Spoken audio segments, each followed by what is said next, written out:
আমি ভালোভাবে এই কথাটা জানি যে বাংলাদেশের ক্রিকেট খেলাড়ি যারা আছেন আপনারা আমাদের আইপিএল খেলার জন্য অনেক চেষ্টা করেন, কিন্তু আপনারা কি ভুলে গেছেন এই যে 2 বছর 3 বছর আগে ইন্ডিয়া আর অস্ট্রেলিয়ার মধ্যে যে ফাইনাল খেলা হয়েছিল, আর ভাগ্যবশত আমাদের ইন্ডিয়ার টিমটা হেরে গিয়েছিল।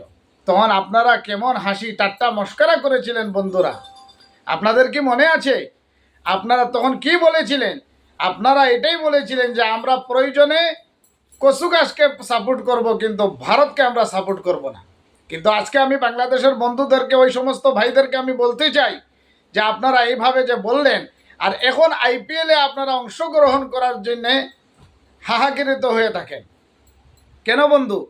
দেখেন, আমাদের ভারতবাসীর এই আত্মাটা পরিষ্কার, আমাদের মনের মধ্যে কোনো ভেদভাব নাই। যদি ওই কথাটা আমরা মনে রাখতাম, তাহলে আপনাদের মতো ক্রিকেট খেলাড়িদেরকে আমরা আইপিএলের মধ্যে কোনো হালতেই সুবিধা দিতাম না।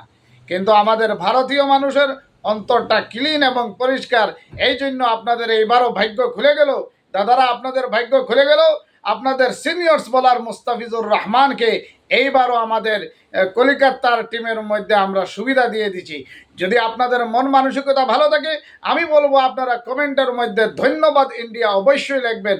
বন্ধুরা, ডেইলি এরকম ক্রিকেটের খবর পাওয়ার জন্য আশিক এলাহি এই চ্যানেলটা আপনারা সাবস্ক্রাইব করবেন, গঠনমূলক একটা কমেন্ট দিয়ে লাইক দিয়ে চলে যাবেন।